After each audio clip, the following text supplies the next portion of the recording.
안녕하세요. 근우엔 CS의 근우입니다.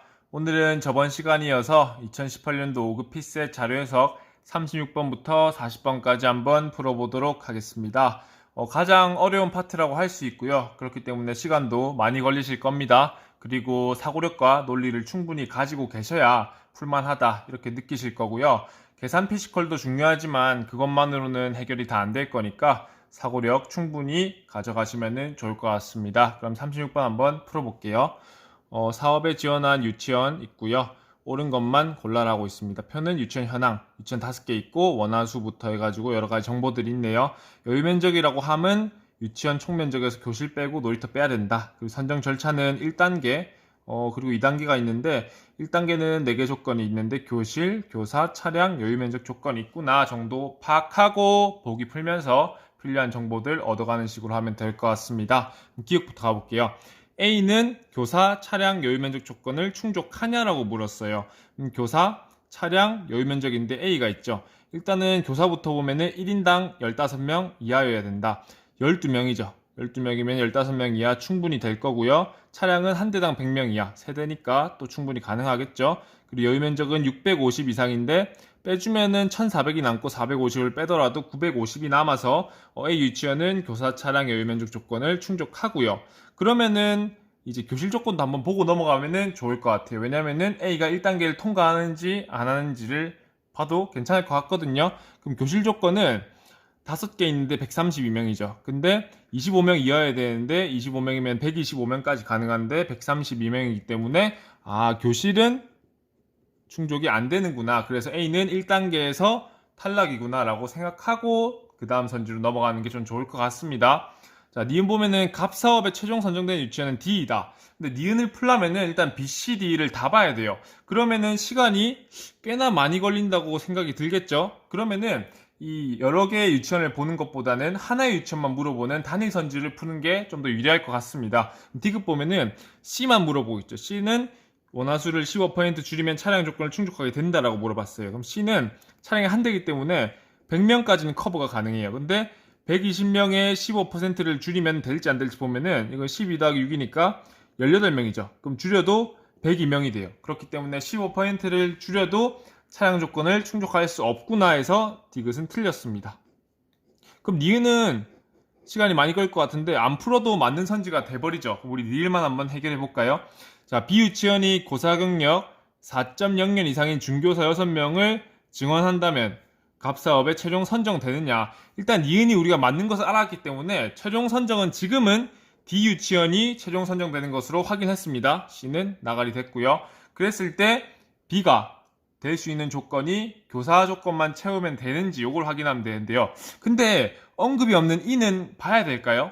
이것도 여러분들이 한번 곰곰이 생각해 보셨으면 좋을 것 같은데 결론적으로는 볼 필요가 없습니다. 왜냐면은 E는 뭐 1단계가 다 되는지 안 되는지 확인 못했지만은 된다 하더라도 2단계 교사 평균 경력에서 밀려가지고 D한테 진 거예요. 그렇죠? 근데 B가 이미 E보다도 D보다도 교사 평균 경력이 깁니다. 그럼 B가 1단계만 통과가 되면 2단계는 B가 이기기 때문에 B가 최종 선정이 되는 거겠죠. 그랬을 때 B의 교사 경력 제외하고도 나머지 교실 조건, 차량 조건, 여유 면적이 다 된다. 그리고 교사 경력까지 된다 하면은 B가 선정이 되는 거겠죠. 그럼 B도 교사 조건을 보면서 나머지 조건도 같이 봐야 됩니다. 교사 경력이 4.0년이내 6명이 증원되면은 11명이 되죠. 그러면 15명까지니까 165명까지 돼서 일단은 커버가 가능하죠. 그리고 교실 수도 7개이기 때문에 25명이니까 175명까지 커버가 가능하고요. 차량도 200명까지 커버가 되고 그 다음 면적 합치면 620인데 1300에서 빼면은 680이 남아서 B가 1단계 통과하고 그리고 이게 4.0년도 포인트예요. 이거는 계산을 굳이 하지 않더라도 4.0과 4.5를 가중평균하면 어쨌든 4.0보다는 크겠죠. 그래서 D보다도 B가 선정되는 게 맞구나. 이렇게 돼가지고 답이 4번으로 되는 겁니다. 니은은 뭐 B, C, D, A까지 해서 다 비교하면 D가 맞게 되는 거고 대신에 시간이 많이 걸리니까 선지를 조금 뒤로 밀고 다른 거부터 먼저 보자라는 게 좀 포인트가 되겠습니다. 그럼 다음 문제 넘어가 볼게요. 37번입니다. 18세기 조선 연봉 품목 가격이고 옳지 않은 것은 구라했습니다. 직업별 연봉이고 공물, 면포, 원화가치, 관료, 궁녀, 군인 있고 품목별 가격이 이렇게 쭉 있습니다. 그리고 일량은 10전이고 100푼이다까지 확인하고 1번 들어가 볼게요. 자, 18세기 조선 1푼의 가치는 원화가치일 때 400원과 같다라고 물어봤어요. 그러면은 현재 원화가치 있는 애들이랑 여기 있는 연봉을 조합해가지고 얼마인지 확인을 해야 되는데 이 원화가치 중에서 제일 쉬운 걸로 확인해야 되겠죠. 그럼 딱 봐도 150만 원이 제일 쉽지 않겠어요? 그럼 150만 원의 기준으로 가볼게요. 자, 쌀은 3섬입니다. 한 섬당 5냥이니까 15냥이고요. 그렇죠? 면포는 2냥 5전인데 2.5냥이라고 할게요. 그러면은 22.5냥이 되겠죠? 그럼 37.5냥이 150만 원이다. 그렇죠. 근데 1푼에 400원이니까 1전에는 4,000원이고 1량은 4만원이에요. 그랬을 때 곱하기 4 하면은 딱 맞죠. 그래서 한 량은 4만원, 1량은 4만원이다 해가지고 1번은 맞는 선지가 되겠습니다. 그리고 1량이 4만원이라는 사실 계속 2번, 3번, 4번, 5번 풀면서도 쭉 가져가셔야 될 거예요. 자, 2번. 기병연봉은 종구품보다 많고 정오품보다 작냐라고 물어봤어요. 일단 기병은 여기 있죠. 그리고 종구품은 여기 있습니다. 그럼 종구품이랑 기병, 종구품은 원화가치가 있으니까 기병의 원화가치만 구하면 되겠네요 라고 하면은 안 됩니다. 왜냐면은 기병은 7, 2, 9잖아요. 근데 종구품은 7, 1이잖아요. 그럼 이건 계산을 하지 않고도 무조건 기병의 연봉이 많구나라고 판단을 하셔야 돼요. 계산하시면 안 됩니다. 그리고 정오품과 비교할 때는 정오품이 이쪽에 있죠. 그러면 이 차이값만 보시면 되는 거예요. 쌀 같은 경우에는 정오품이 10만큼 앞서고요. 콩, 면 있잖아요.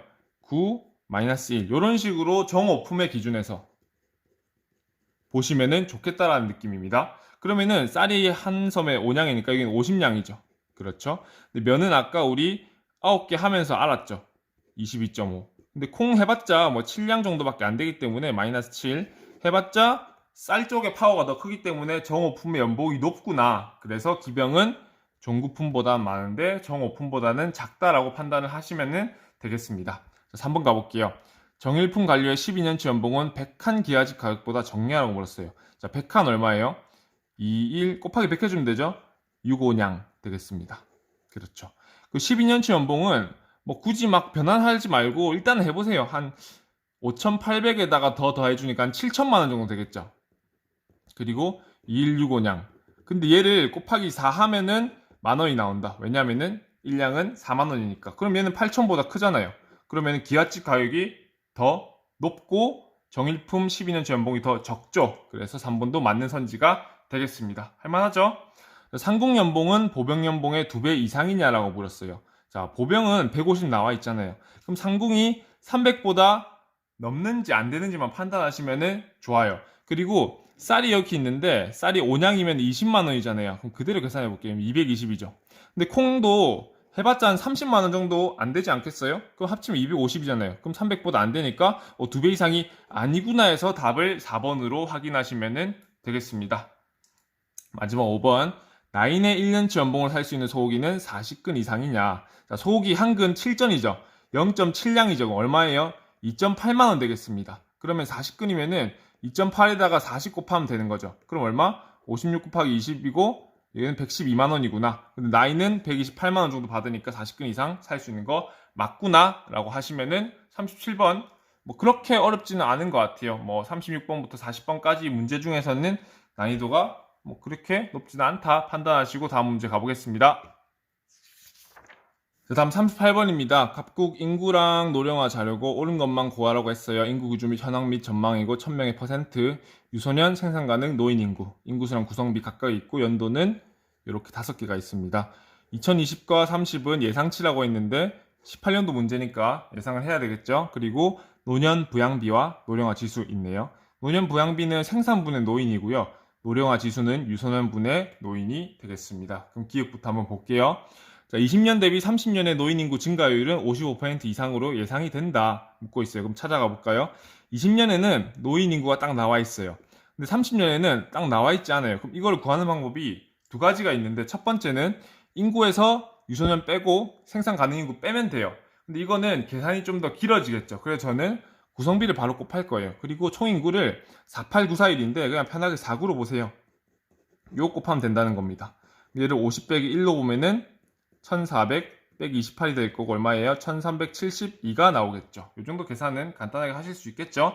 그리고 9219를 922로 본다면은 빼면 얼마 나와요? 450이 나옵니다. 그렇죠? 450이라는 숫자는 922의 절반이 안 됩니다. 그러면은 55% 이상은 절대로 될 수 없겠구나 해서 1번, 4번을 소거시켜주면은 니은은 안 풀어도 맞게 되겠네 라고 해서 우리는 디귿과 리을만 푸시면은 됩니다. 디귿 가볼게요. 16년 노년 부양비가 20% 이상인지 묻고 있어요. 근데 여기 딱 빈칸이 쳐져 있죠. 노년은 생산분의 노인인데 생산도 없어요. 그럼 어떻게 구해야 되느냐 했을 때 우리는 노령화 지수를 이용하셔야 됩니다. 120% 정도 되잖아요. 그러면은 노인이 유소년에 비해서 1.2배 정도 많다는 거예요. 그렇죠. 그러면은 유소년 인구는 얼마가 되겠어요? 13보다는 큰데 14보다는 작겠죠. 그렇죠? 그러면은 이 13점 몇과 16을 더하면은 30이 안 돼요. 그럼 생산 가능 인구의 구성비는 70보다는 크겠구나 라고 우리가 생각할 수가 있습니다. 그리고 노년 부양비가 20%가 되려면은 노인 인구 구성비가 14%여야 되는데 16이죠. 그래서 20보다 크게 맞구나 라고 우리가 판단을 하실 수 있어요. 3번 초고되고 리을만 확인하면 되겠죠. 자, 20년 대비 30년의 생산한 인구 감소폭은 600만 명 이상일 것으로 예상이 되느냐라고 묻고 있는데요. 그럼 우리가 구해야 될 거 뭐예요? 20년도에 생산 가능 인구를 구해야 되겠죠. 왜냐면 여기는 있으니까요. 그러면은 여기를 구할 때 뭘 이용하면 좋을까요? 유소년 인구가 비어져 있기 때문에 뺄 수는 없어요. 그럼 우리가 구성비를 통해서 알아야 되는데요. 저 같은 경우에는 노년부양비 이쪽을 이용할 것 같아요. 왜냐면 25.6이라는 숫자는 25에 가깝고 곱하기 4 하면은 100이 될 거잖아요. 대신에 우리가 오차를 보정해 줄 때는 먼저 얘를 25로 최대한 맞춰주는 거예요. 그럼 25.6을 25로 맞춰주려면은 빼기 2% 정도 하면 되겠죠. 왜냐면 빼기 0.6을 해주면 되니까요. 그럼 역시나 이 구성비도 빼기 2% 정도 해주면 좋습니다. 그러면은 한 17.3% 정도에다가 4를 곱한다고 생각해 보세요. 그러면은 곱하기 2 하면은 34.6이 될 것이고 그 다음에 계산하면은 69.2 한 69 정도라고 생각해 봐요. 69 괜찮죠? 그러면은 52에서 69를 곱하면은 생산 가능 인구가 딱 나오겠구나 라고 생각을 하시면 돼요. 요것도 바로 계산하기보다는 뭐 이런 식으로 하셔도 되고요. 그럼 해볼까요? 3,500이죠. 그럼 빼기 100, 빼기 50 더하기 140이니까 더하기 90에 빼기 2니까 이 정도는 한 3,590 정도다 우리가 판단할 수 있고 2,960이랑 비교를 하면 되는데 600만 보다는 크구나 라고 우리가 확인할 수 있겠죠. 그래서 니을도 맞는 선지가 돼가지고 답은 5번으로 나오게 되겠습니다. 그리고 니은은 진짜 간단한데요. 노인 인구가 유소년 인구보다 많다. 16년도. 노령화 지수 딱 보면 되죠. 노령화 지수가 100보다 크기 때문에 노인 인구가 많구나라고 빠르게 판단하면 되는 니은 선지가 되겠습니다. 그럼 다음 문제 넘어가 볼게요. 자, 다음 39번입니다. 기차 문제가 나오는데요. 무궁화호 운행 다이어그램이고 정보는 무궁화 새마을 고속열차 운행에 관련된 자료고 옳은 것만 구하라 라고 했습니다. 그림 보면은 운행 다이어그램이 6시 출발 10분, 20분, 30분, 40분 배차 간격이 10분이구나 라고 판단하실 수 있고요. A, B, C, D, E 역이 각각 10km씩 떨어져 있구나. 근데 10km를 10분 만에 가니까 평균 속력이 뭐다? 무궁화는 60이 되겠구나 라고 생각하실 수 있겠습니다. 이 그림 딱 주어졌을 때 이 정도까지 해석하실 수 있으면 상당히 훌륭한 거라고 저는 생각을 해요. 그럼 정보 가볼게요. 자, 무세고는 A역 출발한 후 모든 역에 정차, 각 역에서 정차 시간은 1분이구나. 새마을호 역간 속력은 120이고 고속열차는 240이다. 이것도 딱 포인트가 있죠. 60에서 2배, 120에서 2배. 그러면은 속력이 2배씩 되면 시간은 절반씩 되겠죠. 즉 뭐다? 새마을호는 역간 5분, 고속열차는 2.5분이구나. 요거까지 해석을 하셔야 됩니다. 자, 6시 첫 무궁화호 출발, 5분에 첫 새마을호와 첫 고속열차가 출발. 요 조건이랑 요 조건은 문제를 정확하게 만들기 위한 조건이죠. 그럼 기억부터 가볼게요. 자, 기억 보면은 무궁화호가 있고 고속열차를 비교하죠. 근데 무궁화호는 그림에서 우리가 정확한 시간을 알 수 있어요. 물론 계산도 할 수 있지만 그림을 통해서 좀 더 빠르고 쉽게 알 수가 있겠죠. 그러면은 무궁화호 시간을 기준으로 해가지고 고속열차가 맞는지 확인하시면 돼요. 그렇죠? 무궁화호가 C역에 도착하기 6분 전이니까 첫 무궁화호가 C역에 도착하는 건 여기입니다. 즉 21분이 되겠죠. 왜냐면은 가는 시간 10분에 서 있는 시간 1분 있으니까 21분이에요. 6분 전이면은 15분이란 말이에요. 15분에 고속열차가 D역에 정차해 있는지 그걸 확인하시면 되겠습니다. 근데 첫 고속열차는 5분에 출발해요. 근데 A에서 B, C, D까지잖아요. 각각의 이동 시간은 2.5분씩이니까 7.5분이 나옵니다. 그렇죠? 그리고 B역에서 1분, C역에서 1분 쉬니까 D역에 도착하는 게 첫 출발 9.5분 후. 근데 첫 출발이 6시 5분이니까 14.5분에 D역에 도착하고 15.5분에 D역에서 출발한다라고 했을 때 15분일 때는 D역에 정차 있는 게 맞겠죠. 그래서 145 맞고 23 소거가 되겠구나 보시면 되겠습니다. 그리고 니은 가볼게요. 첫 새마을호의 D역 출발 시간과 10분에 A역을 출발하는 무궁화호의 C역 도착 시간 같냐라고 묻고 있는데 무궁화호 역시 나와 있죠. 6시 10분에 출발한 무궁화호의 C역 도착 시간은 여기보다 10분 더 가니까 31분이에요. 그러면 31분에 첫 새마을호의 D역 출발 시간을 확인하면 되겠죠. 역시나 A, B, C, D 계산이 빠르시고 머리가 잘 돌아가시는 분들은 A, B, C, D 쓸 필요도 없이 머리로도 계산을 할 수가 있어요. 근데 우리가 그 정도 레벨까지 안 뜬다라고 하면은 정확하게 A, B, C, D 쓰면서 계산해 주는 게 저는 좋을 것 같다고 생각이 듭니다. 그러면은 새마을호는 5, 5, 5죠. 그리고 1, 1 쉬죠. 그럼 5, 5, 15에 17분입니다. 근데 첫 새마을호면은 5분에 출발하죠. 얘는 22니까 31이랑은 좀 차이가 많다 해서 니은은 틀렸다 보시면은 되겠습니다. 그렇죠? 우리 D급만 확인하면 되는데 자 C역 출발해서 E역 도착하는데 6분이 소요된다 라고 하는 거는 여기 2만 딱 추가해주면 돼요. 역간에는 2.5분이니까 5분이고 D에서 1분 쉬는 거 합치면은 6분이 맞네 라고 해서 답은 4번으로 D급이 오히려 좀 더 간단하죠. 왜냐하면 단일 선지고 기읍과 니은은 비교를 해야 되는 거기 때문에 D급이 좀 더 간단하게 풀었구나 라고 생각하시면 되면서 40번 넘어가 보겠습니다. 자, 오늘의 마지막이자 18년도 마지막 40번입니다. 저는 이 40번이 상당히 좋은 문제라고 생각해요. 왜냐면은 이 문제는 노가다로 계산하면은 5분 줘도 계산을 못해요. 제 생각에는. 근데 요것을 논리로 푼다면은, 사고로 푼다면은 40번 정말 어려운 문제지만은 시간을 좀 더 써서 3분 안에 도착할 수 있다고 저는 생각이 듭니다. 그럼 40번 한번 가볼게요. 주류 주세 자료고 옳은 것만 고르라고 했습니다. 판매량, 판매 가격이 있는데 단위가 1000병이에요. 그냥 병이 아니고. 그래서 판매량, 판매 가격, 탁주, 청주, 과실주 있고요. 그 다음 주세 계산 시 주류, 공제금액과 세율. 여기는 단위가 100만 원이죠. 잘 보셔야 돼요. 공제금액, 세율, 탁, 청, 과. 그 다음에 세율을 구하는 방법은 판매액 빼기 공제금액 한 다음에 주세를 분자로 가진다 라고 생각하고 보기 가보겠습니다. 탁주, 청주 판매량과 병당 판매 가격이 각각 10% 증가하고 과실주는 변화가 없다면 판매 값은 15% 증가한다. 와, 이거 무슨 소리지라고 당황하실 수가 있어요. 근데 저는 이 문제를 딱 보고 풀 때, 일단은 판매량과 병당 판매 가격이 각각 10% 증가했으면은 1.1 곱하기 1.1이니까 1.1. 21% 증가했구나라는 느낌이 딱 왔어요. 그리고 21%랑 변화가 없는 거 0%를 합쳐가지고 15%가 나오니라는 것은 뭐다? 가중평균이구나 라는 느낌이 딱 왔습니다. 근데 가중평균을 하려면은 가중비가 필요하겠죠. 가중비를 구하려면은 탁주, 청주를 묻고 과실주를 별도로 놔두면 되겠다라는 생각을 가져야 되겠죠.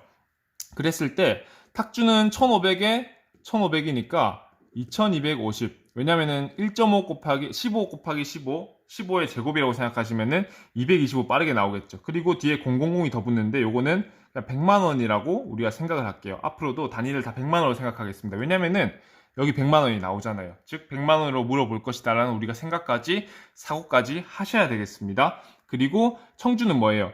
1750 100만 원이고 과실주는 쉽게 1600 100만 원이죠. 그럼 계산하면 여기가 4000이 나오거든요. 그럼 여기서 또 삘이 오셔야 돼요. 800으로 나눠주면은 5대2구나. 근데 21% 0%래. 그럼 가중평균 하면은 7이니까 한 칸당 3%겠어. 그럼 2대 5가 나올 것이고 6에 15니까 여기는 15%가 맞구나 라는 느낌. 그럼 기억은 가중평균 통해 가지고 15%가 맞다는 사실 우리가 알 수 있겠습니다. 기억 맞고 4번, 5번 소거가 되겠죠. 어쨌든 니은, 디귿, 리을을 풀어야 되는데 뭐 운 좋으면 한 방에도 나올 수 있고 운 나쁘면은 두 번을 풀어야 되겠다라고 생각하시면 되겠고요. 자, 니은 주세 한번 구해볼게요. 탁주랑 과실주 비교인데요. 주세는 주류별 판매 일단은 225죠. 2250이고 공제금액 450이에요. 그리고 10%니까 얘 하면은 1800이잖아요. 그러면은 얘는 주세가 180이구나 보실 수 있어요. 그리고 과실주도 1600에서 400을 빼고 15%잖아요. 그럼 얘가 120. 그럼 얘는 1200이니까 180이구나. 그러면은 과실주랑 탁주의 주세가 똑같네라고 해서 일단 니은은 틀렸습니다. 그렇죠. 그럼 디귿과 니을 둘 중에 쉬운 걸 풀면 되는데요. 제가 봤을 때는 둘 다 난이도 비슷해요. 어쨌든 저희 둘 다 풀 거니까 디귿부터 한번 풀어볼게요. 자, 각 주류의 판매량과 공제금액이 각각 10% 증가할 경우 주류별 주세합은 708만 원이냐 묻고 있어요. 근데 판매량과 공제금액이 10% 증가한다는 것은 일단은 판매량이 10% 증가했다는 것은 주류별 판매액도 10% 증가하죠. 공제금액도 10% 증가하고 그럼 1.1로 묶어버릴 수가 있어요. 이렇게. 그렇죠. 근데 세율은 그대로 동일하기 때문에 주세 역시 1.1배가 된다는 사실을 우리가 여기서 캐치를 하셔야 됩니다. 그리고 주세는 탁주 180, 과실주 180으로 우리가 알고 있죠. 청주만 구하면 돼요. 근데 청주는 이거는 우리가 머리로 해볼게요. 1750에서 350 빼면은 1400인데 20%니까 280이죠. 그럼 100, 200, 300, 400하고 888이니까 240에서 640, 100만 원이 원래 주세로 나옵니다. 주세 합이죠. 근데 이게 1.1배 했으니까 64하면은 704가 나와서 708 아니구나 해서 2번 틀렸고 답은 3번으로 가져가시면 돼요. 그리고 요거는 좀 더 사후적인 풀인데요. 알려드리면은 일단은 우리가 판매액과 공제금액이 1.1배 됐으니까 주세도 1.1배 됐다는 것을 알았어요. 근데 보면은 탁주도 그렇고 과실주도 그렇고 이게 다 180, 180 이런 식으로 끝나요. 왜냐면은 이 분모가 깔끔하고 세율이 10%, 15%니까 뒤에 공이 남는단 말이에요. 그럼 역시 청주도 대충 보면은 1750에 350 빼고 20%니까 뒤에 공이 남아요. 그렇죠. 그러면은 어쨌든 뭐 숫자 0이 나올 건데 이걸 1.1배 하면은 숫자에서 전체적으로 1.1의 배수가 돼야 돼요. 11의 배수가 된다는 소리죠. 근데 708은 11로 나누면은 딱 안 나눠 떨어져요. 그래서 디귿은 틀렸구나라고 눈치를 채실 수 있겠지만 요건 쪽 제가 봤을 땐 좀 더 사후적인 풀이라고 생각이 들고요. 정석적으로 하려면은 1.1배니까 각 세수 주세를 구해가지고 1.1배 했을 때 708이 아니고 704구나 라고 푸는 게 저는 조금 더 맞는 풀이가 아닐까 생각이 듭니다. 마지막 리을 풀이 한번 해볼게요. 자, 주류의 판매량은 10% 증가하고 병당 판매 가격은 10% 하락했다. 이거 해석 잘하면은 진짜 거저인 리을 선지예요. 왜냐면은 판매량 1.1배, 병당 판매 가격 0.9배 뭐야? 0.99, 1% 감소. 그렇죠. 근데 우리가 기획 선지에서 총 판매 가격이 얼마인지 우리가 알고 있어요. 4,000에 1,600, 5,600인데 56 빼주면은 5, 4, 4 맞구나. 이렇게. 자, 40번 제가 싹 풀었는데요. 노가다로 풀면은 5분 안 되겠죠? 그래서 우리는 좀 더 논리와 사고를 키워야 된다. 왜냐면은 기읍, 가중평균, 리을 1% 감소, 그럼 디귿 1.1배 이 사고를 할 줄 알아야 이 문제를 정복할 수 있다. 저는 그렇게 생각합니다. 여러분들 보시면서 질문이나 이해 안 되는 거 피드백 있으시면 언제든지 질문 댓글로 남겨주시고요. 지금까지 시청해주셔서 대단히 감사드립니다. 근우NCS의 근우였습니다.